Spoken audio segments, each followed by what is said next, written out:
Browns report card, grading the positions in Cleveland's Week 5 defeat. The Cleveland Browns' trip to London ended with another heartbreaking defeat against the Minnesota Vikings. In Week 5, the Browns decided to hand the reins over to rookie quarterback Dillon Gabriel, who had a solid performance in his NFL debut. He managed to spread the ball around fairly well, mainly targeting veteran tight end David Njoku, who led the team with 67 receiving yards and a touchdown. Fellow tight end Harold Fannin Jr. also continued his strong NFL start with 4 receptions for 13 yards and a touchdown, the first of his career. Rookie running back Quinton Judkins had another incredible game with 128 total yards, 110 of which came on the ground. Overall, the offense took a step in the right direction in terms of productivity and looked like a much more cohesive unit against the Vikings. The defensive line had a tremendous day, but that's where the greatness stopped for the Browns' defense in London. Defensive end Alex Wright had a fantastic performance with 4 combined tackles, a sack, and a forced fumble. Another continued bright spot has been standout rookie linebacker Carson Schweissinger, who led the team with a career-high 12 total tackles. Overall, the defense won the turnover battle, which should have been enough for a victory. Instead, a late, game-winning drive by the Vikings left their performance with a worse reflection. Let's now take a look at the Browns' position grades from their Week 5 defeat in London. Head coach Kevin Stefanski rightfully handed the reins over to rookie quarterback Dillon Gabriel, opting out of starting Joe Flacco once more. Gabriel had a cautious but smart day throwing the football. He finished with 190 passing yards and 2 touchdowns while managing 0 interceptions on 33 pass attempts. For his NFL debut on the road, it was a very good first step for the third-round pick, who will get another opportunity against the Steelers next week. Hopefully, we'll get to see Gabriel open up the field more with his throws in Week 6. The Steelers are known to have a dominant defense under longtime head coach Mike Tomlin, but there is very little tape on many of the Browns' rookie playmakers. Hopefully, the rushing attack will continue to find success and open up passing opportunities for the Browns' new quarterback. The Browns have found their present and future at running back in Quinton Judkins.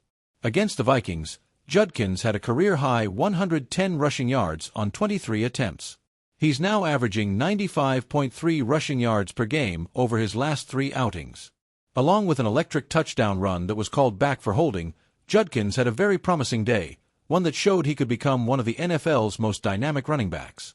Backup running back Jerome Ford also had some production in this matchup, totaling 38 yards on 7 total touches in London.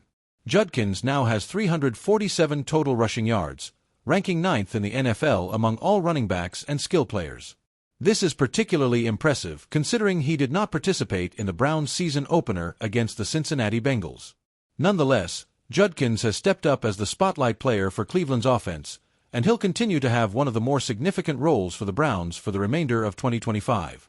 The Browns' pass catchers suffered under the team's successful run game in this Week 5 matchup. It was also difficult to get the ball downfield with a very short leash on rookie quarterback Dillon Gabriel, limiting many opportunities for Cleveland's wide receivers and tight ends. Still, the tight ends managed to have productive days, as David Njoku led the team with 67 receiving yards and a touchdown catch. Rookie tight end Harold Fannin Jr. chipped in with 13 yards and a touchdown of his own for the Browns' first score of the game. For the Browns' wide receivers, it couldn't have been a quieter day despite a somewhat successful showing from Gabriel. Even though he had a solid box score, the play calling was very conservative and unfriendly to the wide receiver group. After seeing some promising first steps against Minnesota, hopefully we'll see Gabriel deliver more highlight plays to his receivers in Week 6. It was a productive day for some and a rough one for others on the Cleveland Browns offensive line. Left guard Joel Bitonio continued his strong 2025 campaign with another reliable performance against the Vikings, earning the team's top offensive PFF grade with a 79.9. Others, like left tackle KT Leviston, had a day to forget. He finished last on the team with a 35.6 overall grade and committed several notable mistakes for the Browns' offense. Overall, it was a good enough day to keep the Vikings' defensive line off quarterback Dillon Gabriel for most of the game and to provide multiple opportunities for the rushing attack. The Browns have some major questions that need to be answered at the left tackle position. They recently traded for offensive tackle Cam Robinson, who saw minimal playing time in this matchup. Even with limited snaps, he posted a 45.0 overall PFF grade, showing little promise as a major upgrade over Leviston. The options are limited, so Cleveland will most likely continue rotating tackles until something sticks. The expectation is that Robinson will get a chance to start against the Steelers in Week 6 after Leviston's poor performance. As expected, the Browns' defensive line was the team's best position group of the day against the Minnesota Vikings. In Week 5, this group managed to collect 3 sacks and 2 forced fumbles in a heroic effort to win the game. The clear standouts were defensive end Alex Wright and defensive tackle Malik Collins. Wright recorded 4 tackles, 1 sack, and a forced fumble, while Collins notched 2 sacks on Vikings quarterback Carson Wentz, bringing his season total to 3.5. Browns defensive tackles Shelby T. Defensive coordinator Jim Schwartz has already proven that the Browns have one of the league's best defensive lines. Defensive end Myles Garrett and company have shown in every game that they can be difference makers. Hopefully, the offense can now find some support and new life under quarterback Dillon Gabriel to help this unit secure victories. Next week, they'll finish their gauntlet stretch against the Pittsburgh Steelers, who are expected to do all they can to neutralize this group's impact in Week 6.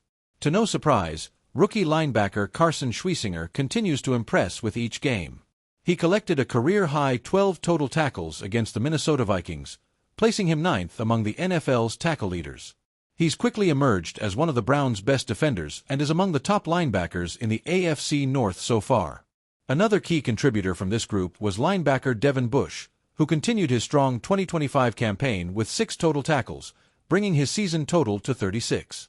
He's still on pace to possibly break his career high for tackles in a season. Cleveland's linebackers have been a solid supporting cast for their dominant defensive line.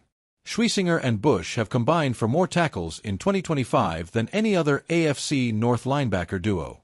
While that may not seem like a large feat, few experts projected them to outperform the Steelers and Ravens veteran linebacker groups. Next week, the Browns linebackers will get a chance to prove themselves against the Pittsburgh Steelers in their Week 6 matchup. It was a difficult watch for Browns fans as the Cleveland secondary struggled to stop the Vikings' passing attack.